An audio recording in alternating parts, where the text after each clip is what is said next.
Hare Krishna. Então nós estamos lendo do Srimad Bhagavatam, com tradução e comentários pelos seguidores de Sua Divina Graça A.C. Bhaktivedanta Swami Srila Prabhupada. No 11º canto, 8º capítulo, verso 17. Então repitam comigo. Gramya Gitam Nashrunuyad.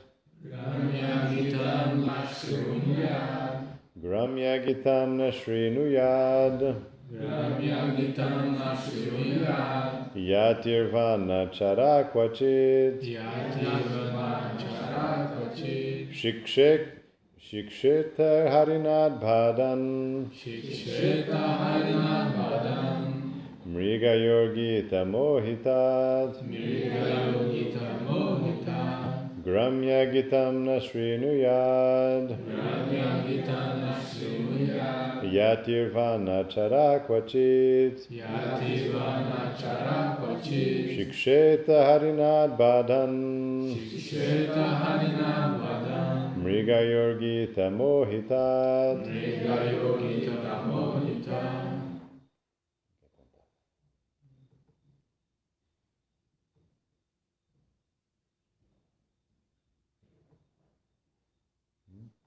Gramya Gitam Nashrunuyad. Gramya Gitam Nashrunuyad. Yativana Charakwachit. Kwachit. Yatirvana Yatirvana Charakwachit. Shiksheta Harinad Bhadan. Shiksheta Harinad Bhadan. Mriga Yogita Mohitat. Mriga Yogita Mohitat. Gramya Gitam Nashrunuyad. Gramya Gitam Nashrunuyad. Yatirvana Charakwachit. Yatirvana Charakwachit. Shiksheta Harinad Bhadan. Shiksheta Harinad Bhadan.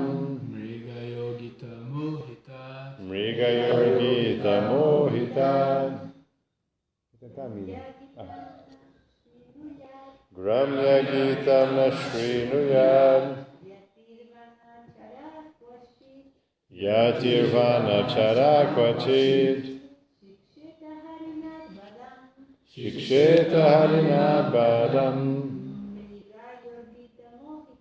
Mriga Yogita Mohitat.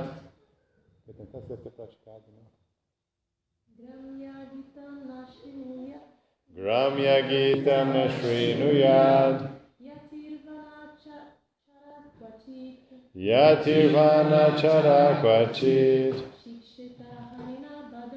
Shiksheta Harinad Bhadan. Mriga Yogita Mohitat. Bom, muito bom, parabéns. Alguém mais quer tentar?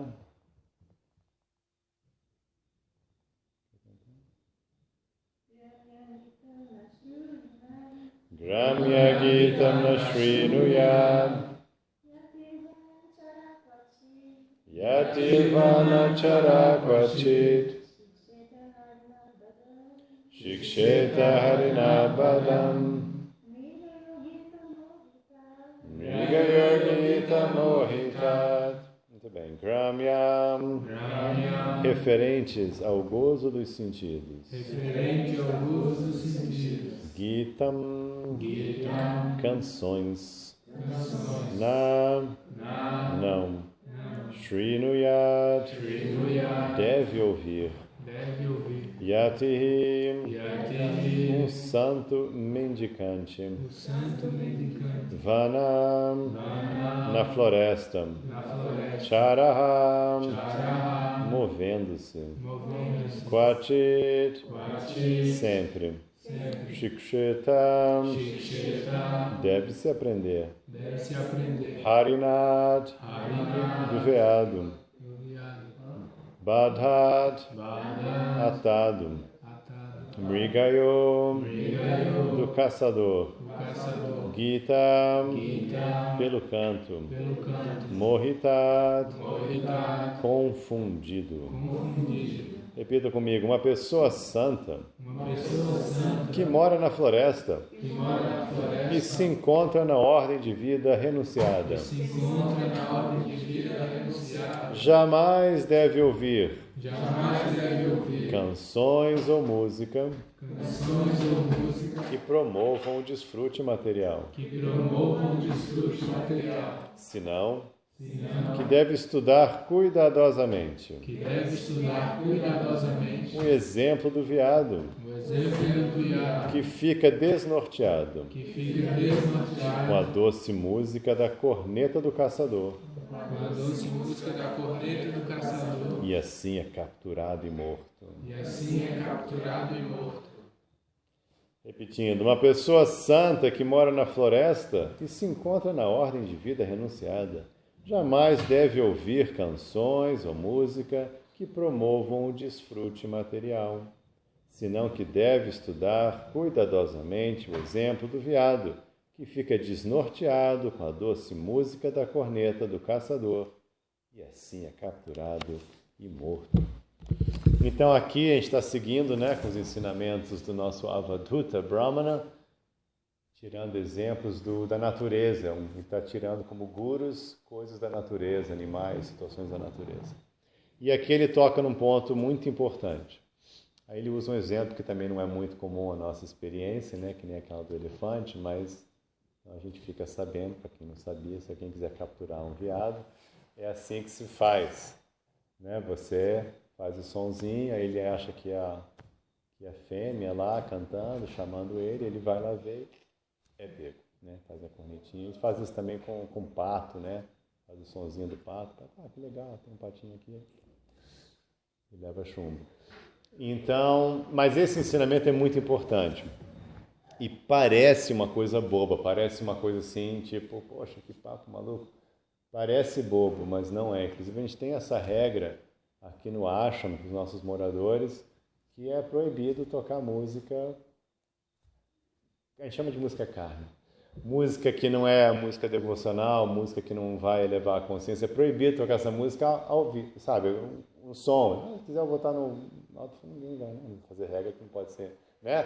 Se é botar, se dá. Mas assim, não pode botar som, porque detona mesmo. Assim, parece que não, mas nossa, você começa a sentir assim, o astral vai, entendeu? A pessoa bota e começa assim, você já vê que vai destruturando a vibração do astral mesmo. É uma coisa muito profunda.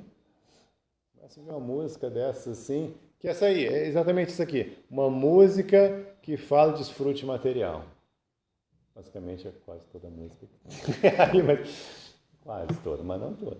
Mas praticamente, então, essas músicas que tem aí, realmente, a vibração é muito danosa para a consciência. Quando você não está com nada assim, você não repara.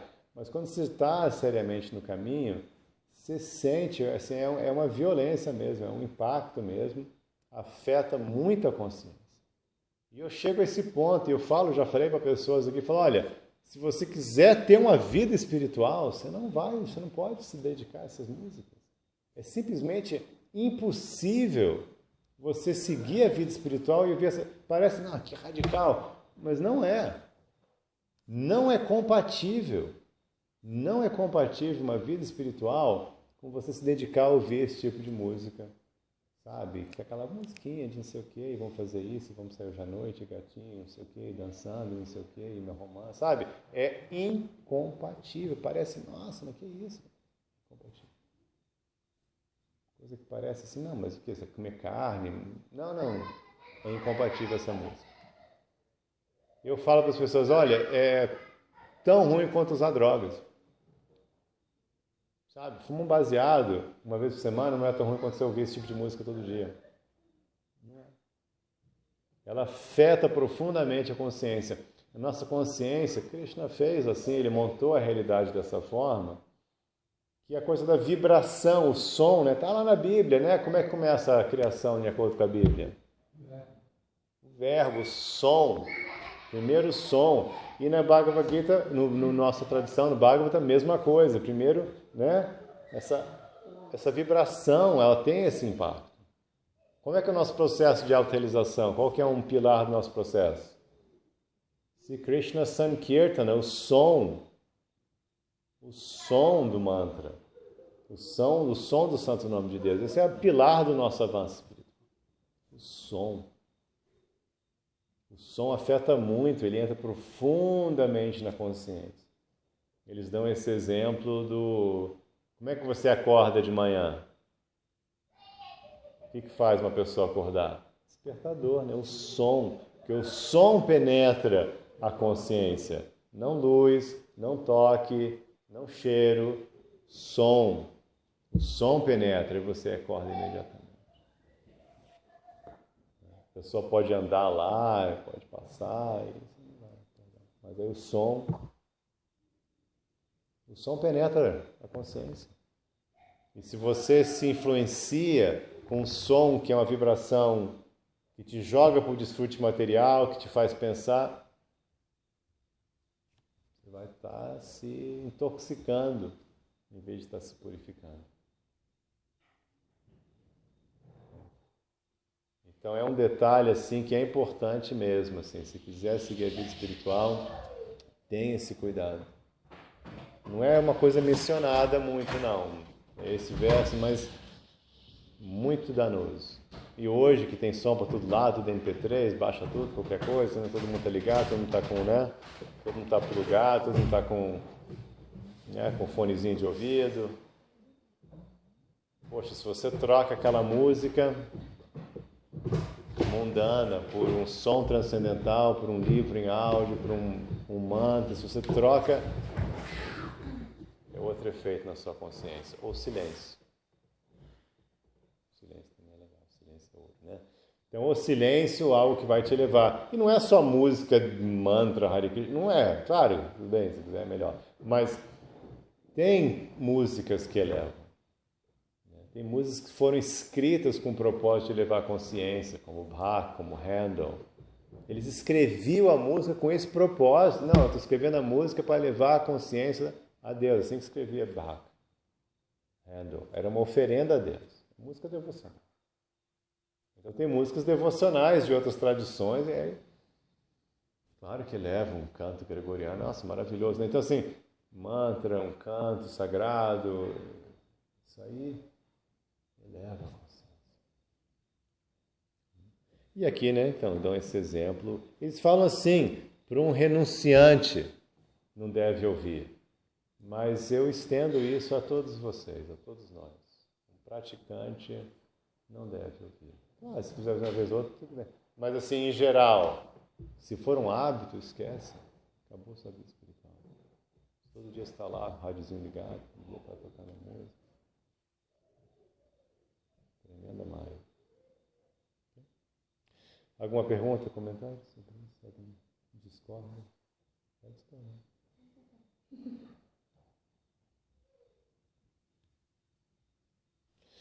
Significado. Se alguém se apega ao gozo dos sentidos, proveniente de música e canções materialistas, desenvolve todas as características do enredamento material.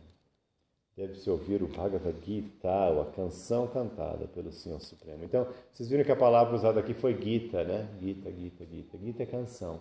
Né? O nome do Bhagavad Gita, para quem já não sabe, é canção de Bhagavan, canção de Deus. É uma maneira de dizer um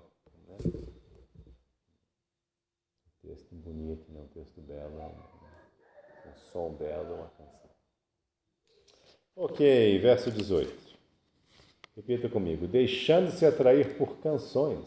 Deixando-se atrair por canções. Dança e entretenimento musical. Mundanos. De belas mulheres. Mesmo grande sábio. Risha Shringa. Filho de Mrigi.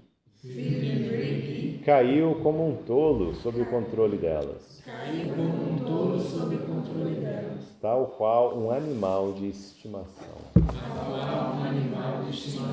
Deixando-se atrair por canções, dança e entretenimento musical mundanos de belas mulheres, mesmo o grande sábio Rishayashringa, filho de Mrigi, caiu como um tolo sob o controle delas. tal qual um animal de estimação. Significado. Rishi Ashringa, o jovem filho do sábio Mrigi, foi criado por seu pai intencionalmente numa atmosfera de completa inocência. Então essa história é bem engraçada, desse menino criado, é um exemplo assim de não criar o filho isolado demais. Pouco isolado é legal, isolado demais não é legal. Então esse menino, Mrigi, ele foi criado num ambiente assim que tipo não existia nada, era só renunciante e era só ele nem sabia que existia mulher, pra você ter uma ideia. Nunca nem o conceito mulher não tinha sido apresentado a ele. Então era isolado, que era a situação dele. Era só um sábio renunciado, que apareceu o filho lá e o filho assim criado num ambiente só de sagrado mas não tinha nada. Mrigi Rishi pensava se seu filho jamais fosse exposto à visão das mulheres, ele permaneceria sempre um perfeito brahmachari. Esse erro já foi cometido outras vezes. Então, assim, achou, não, vou tentar ele totalmente isolado, que aí ele vai ficar perfeito, né? Assim, completamente santo.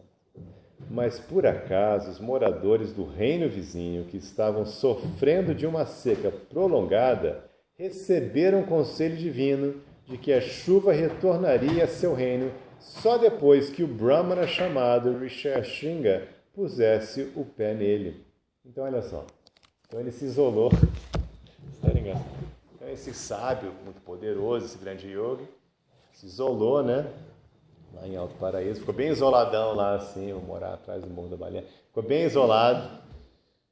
E o filho dele lá, meio paranoico, assim, completamente isolado da sociedade, né? Não tem nada de bom, nada presta, eu vou ficar aqui, ninguém vai poluir a gente, então. Mas aí a cidade, enquanto isso, lá na capital, lá em Brasília, o pessoal estava assim numa seca tremenda.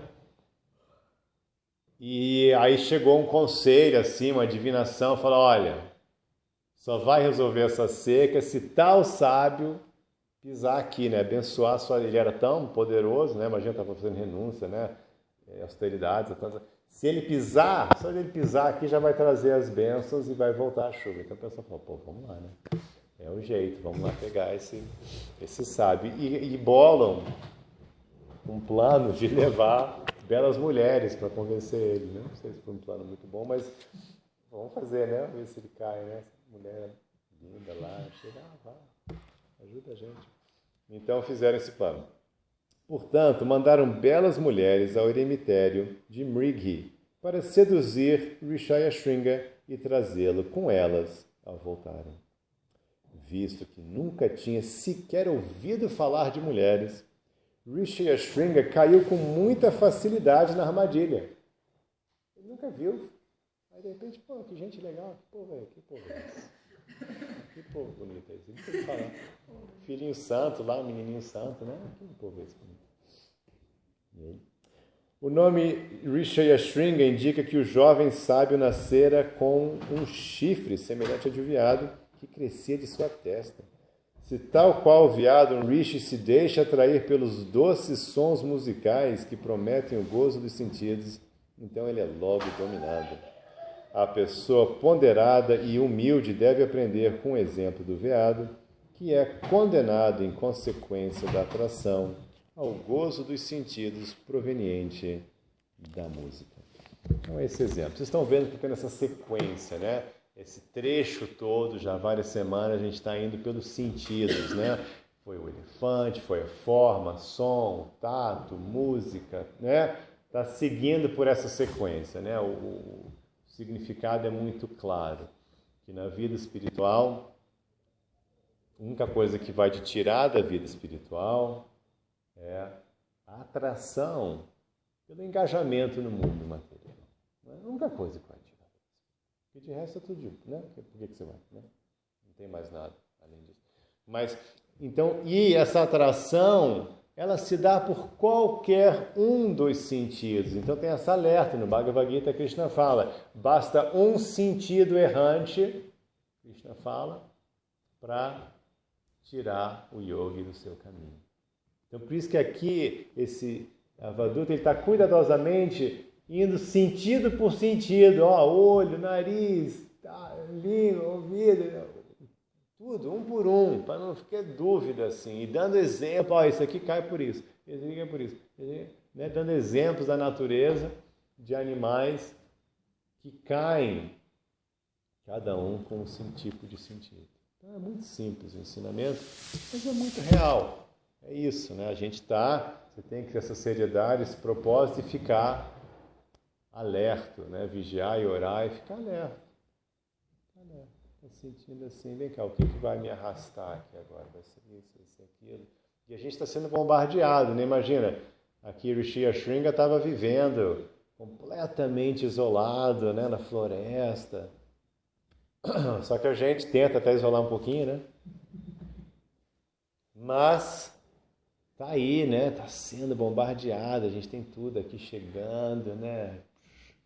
A internet traz o mundo inteiro para qualquer lugar que você conectou, o mundo inteiro entra, né? Por aquele sinal da internet. Tem tudo lá, o que dizer, né? Que a gente tá tudo bem, não pode ter televisão, mas não tem jeito, você vai ter internet. Aí você tá lá com tudo, né? Você pode estar morando lá no Vale da Lua e tem o mundo inteiro lá, né?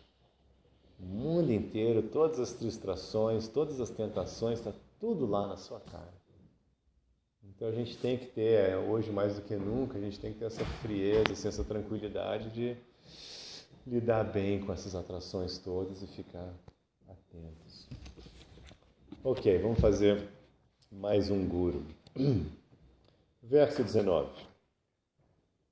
Assim como um peixe, repitam comigo. Assim como um peixe, incitado pelo desejo de satisfazer a língua, incitado pelo desejo de satisfazer a língua, fica fatalmente preso fica fatalmente preso no anzol do pescador, no anzol do pescador. do mesmo modo. Do mesmo modo, A pessoa tola a pessoa tola se deixa confundir se deixa confundir pelas extremamente perturbadoras pelas extremamente perturbadoras necessidades necessidades da língua da língua, e assim é arruinada. e assim é arruinada. Olha só. Assim como um peixe incitado pelo desejo de satisfazer a língua fica fatalmente preso no anzol do pescador, do mesmo modo, a pessoa tola se deixa confundir pelas extremamente perturbadoras necessidades da língua e assim é arruinada.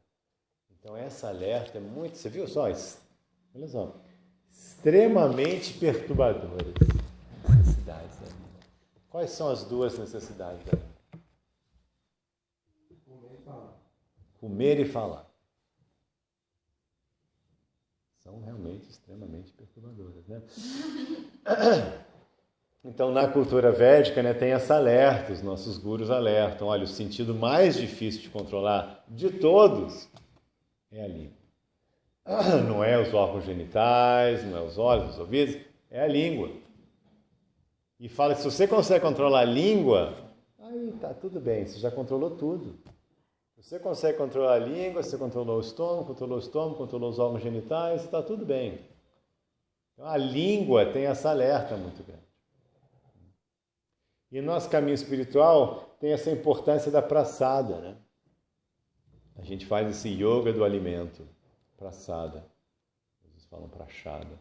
Então, esse yoga do alimento, o alimento que a gente come, ele é um ato sagrado. Comer é um ato, tudo deve ser um ato sagrado, mas a gente dá um enfoque em fazer do comer um ato sagrado.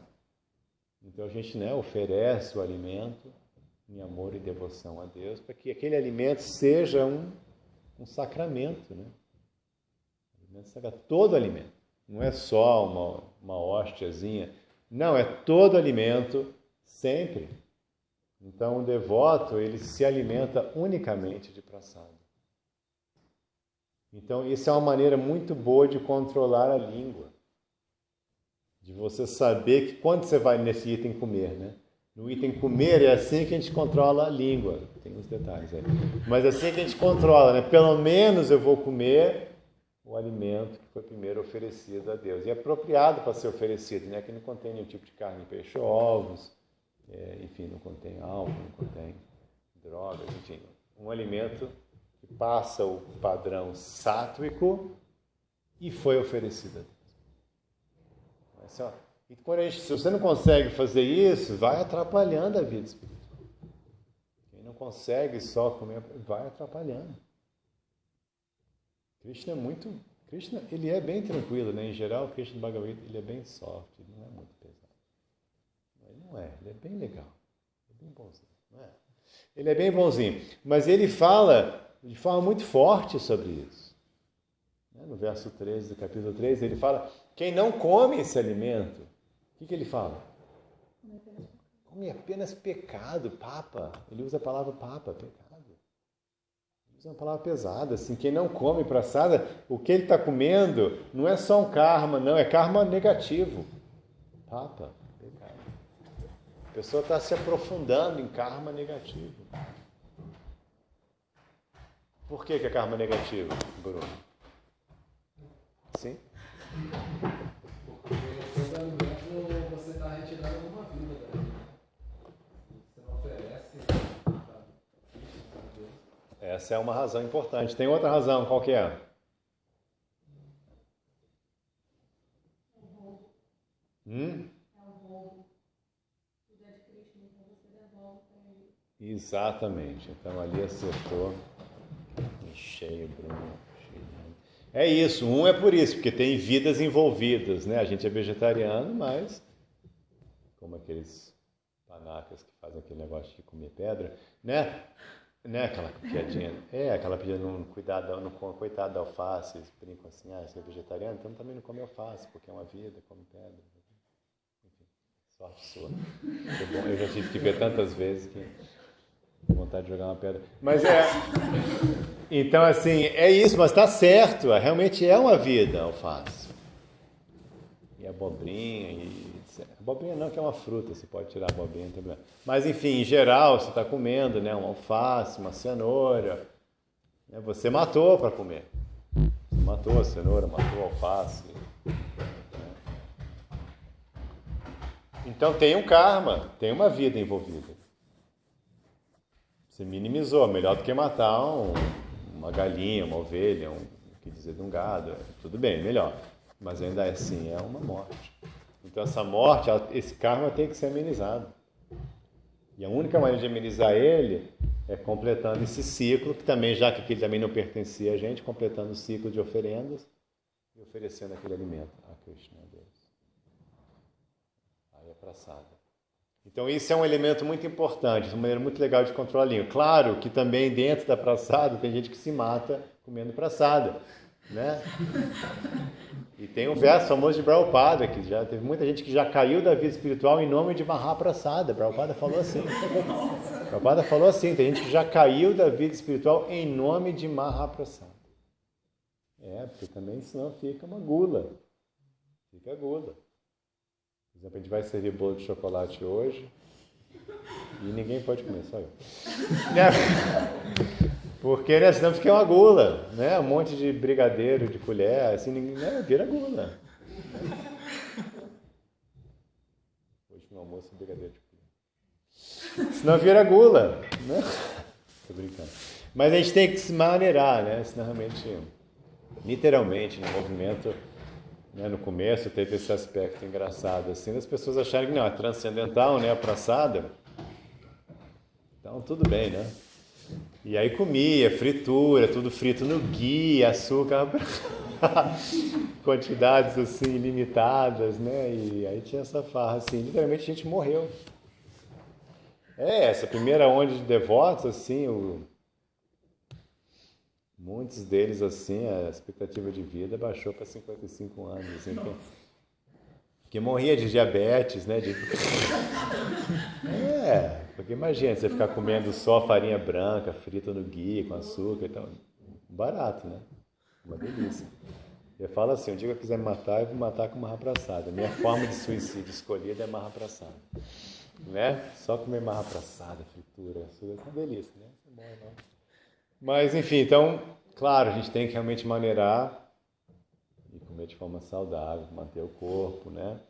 Manter o corpo e a alma juntos. Lembra que O sábio já falou para a gente, né, uns versos atrás, comer só o suficiente para manter corpo e alma juntos. Quanto que ele falou que a gente podia comer? Com um punhado, o que couber na mão. Esse sábio aqui, ele é meio pesado. Ele falou assim, só pode comer o que couber na mão. A gente ficou assim, nossa, mas será que dá para pegar uma luva daquela de beisebol, pelo menos, né? Sei lá. Né? Não, mas ele é, então assim. Tá, então isso é comida. E aí a outra, tem um alerta muito grande, nossa cultura, ela pega muito nessa coisa da língua. Então, praçada de um lado, e qual que é o outro termo que a gente usa para controlar a língua no assunto de fala? Qual que é, o que a gente fala? Isso, como é que chama isso? Tem a palavra em sânscrito para isso. Prajalpa. Prajalpa. Então tem essa alerta, né? No Néctar da Instrução a gente vê esse verso, alertando que uma das 6 coisas que acabam com a sua vida espiritual, uma delas é comer demais, acumular demais, e a outra é prajalpa. Prajalpa. Então prajalpa é abobrinha. Ficar falando besteira. Muito ruim. É como a coisa da música. É uma vibração sonora. E pior, é você que está vibrando. Então é muito mais danoso. Porque uma coisa é você ouvir besteira. É ruim. É bem ruim. Mas você vibrar besteira é muito danoso. De novo, o nosso processo de realização é vibrar o sagrado. Vibrar o som sagrado, a coisa nobre, o nome de... Nosso processo de elevação, não nosso, mas em todos os caminhos, né? Santificado seja o vosso nome. Nosso processo é vibrar o sagrado. A vibração do sagrado é reconhecidamente, universalmente, um processo de purificação. Todas as tradições do mundo têm suas orações, seus mantras, seus sons sagrados, porque isso afeta... Então, você falar besteira é muito danoso. Você falar palavrão baixa muito a consciência. Muito. De novo, se você está sendo uma vida muito grosseira, bestial, você não repara. Mas quando você dá um break e começa a viver uma vida de ser humano, aí você, nossa, sente que assim, olha, é uma coisa vertiginosa, assim, de deterioração da consciência. Você vibrar coisas feias, coisas, sabe, mentira, né, que é outra instrução importante, né, de nunca mentir, também tem a ver com a língua. Nunca mentir, Satyam, é um voto importante do yoga. É um dos 5 yamas de Patanjali. Patanjali deu 5 instruções. E uma das instruções é Satyam. Sempre fale a verdade. Imagina, de todas as instruções do mundo, ele escolheu 5 e uma delas é Satyam. Então você vibrar a verdade, vibrar, sabe, coisas positivas, nobres, especialmente coisas sagradas, transcendentais. Muito bom. E o inverso é muito ruim. É uma coisa que é muito poderosa, então o bom é muito bom e o ruim é muito ruim. Então essa instrução aqui é muito importante. Essa do peixe, do viadinho, a gente vai ficar bem instruído, né? E eu gosto sempre de lembrar aquela instrução de Krishna no Bhagavad Gita, no capítulo 17.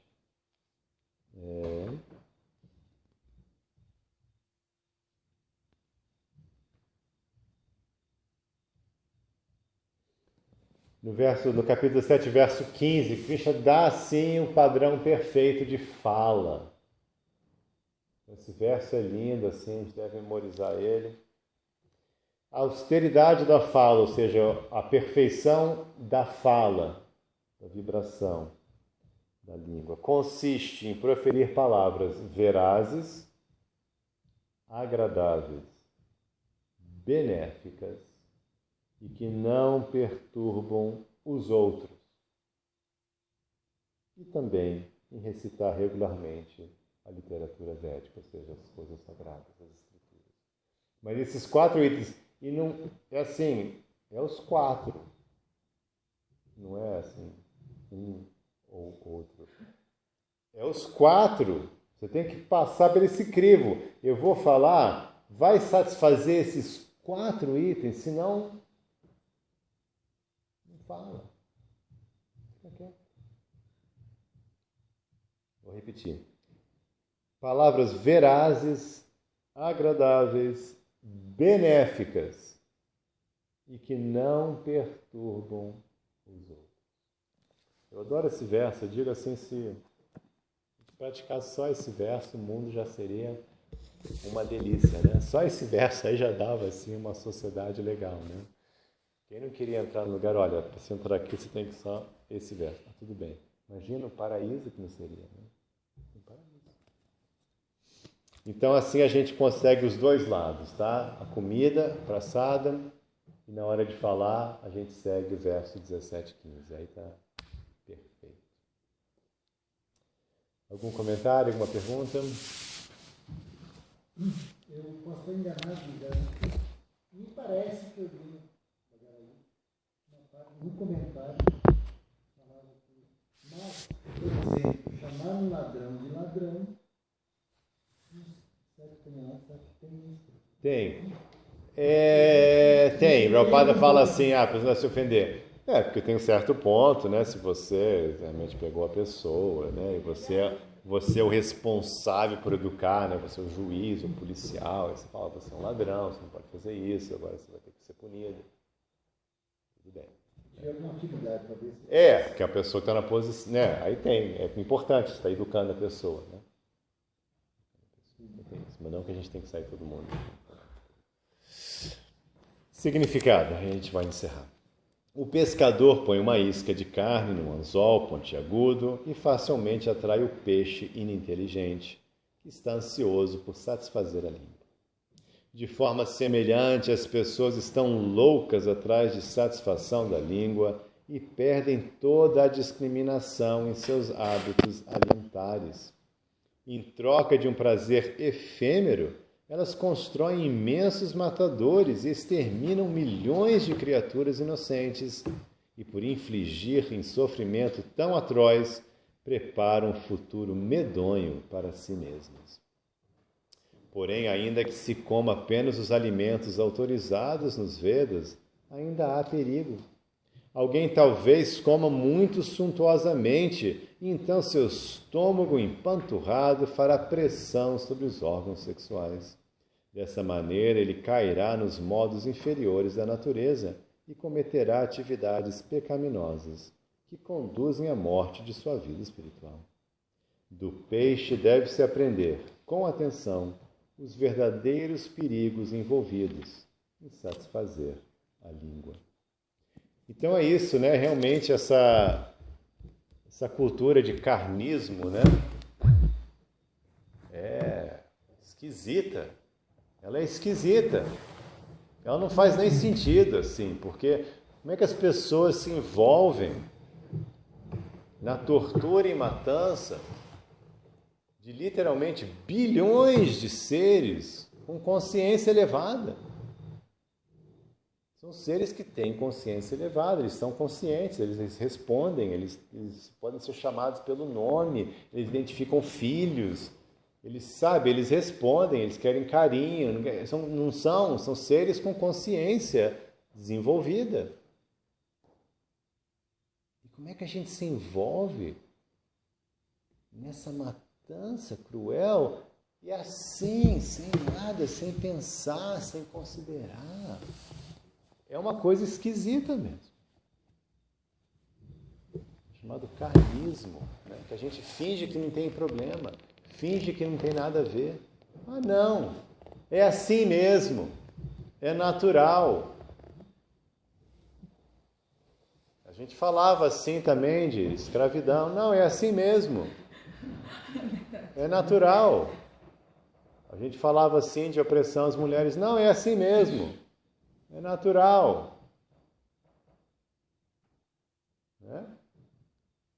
A gente faz isso com todas essas males da raça humana, os piores males. Não, é assim mesmo, é natural. Judeu não presta mesmo, pode botar lá, não tem problema não. É natural. Ah, tá. É muito louco. A gente está fazendo isso, de novo, para quê? Por causa da língua. Porque não é para o corpo. Não é para a mente, porque a mente fica melhor se você é vegetariano. O corpo, você até pode discutir, não, corpo com carne. Então, tá, você até pode abrir uma discussão sobre isso aí, não vou entrar nesse detalhe. Mas não é melhor para a mente. E para o corpo, bem dúbio se é melhor. As pessoas vão falar que não é. Certamente não é melhor para o planeta, está destruindo o nosso ecossistema, está acabando com o nosso planeta. Então, quer dizer, é uma coisa que é ruim para tudo, para todo mundo, e você faz por causa da língua. É completamente insano. Mas é natural, é assim mesmo. Então, vamos deixar... Como assim é natural? Por causa da língua. Então, esse é o perigo da língua. Por isso que essa alerta é muito forte, só por causa da língua. E a gente fala assim também, e nem é pela língua, porque vai comer, quem come aí? Pega uma carne aí e come aí, sem sal, sem tempero. Quero ver quem dá conta. Vai comer. Você não dá conta. Você gosta do tempero. Ninguém come assim, botar um monte de tempero. Então que a gente possa vencer, né, essa atração fatal da língua, né? Tanto em falar besteira como comer besteira, e nossa vida já vai só nisso aí, nossa vida já vai ter uma vida incrível só com base nisso. Literalmente, só com esse detalhe. Ok, mais algum comentário, alguma pergunta? Sim, Bruno. Por que a cebola e alho? Isso é um detalhe, isso não é uma regra rígida, não. Uma vez Japataka Maharaj falou que Vaishnavas da linha Vaixas, né, dos comerciantes, e Shuddhas, eles podiam comer alho e cebola. Então é uma coisa assim, isso é um detalhe bem sutil mesmo. Hã? Não é tanto Ayurveda não, porque realmente na tradição da meditação do yoga, reconhece-se que o alho e cebola contém a substância que agita a mente, que tira um pouco dessa concentração, do foco da mente que um yoga quer desenvolver. Então é bem sutil, que é uma coisa já assim, bem do nível mais elevado de concentração, de purificação da consciência. Nesse sentido que a gente faz.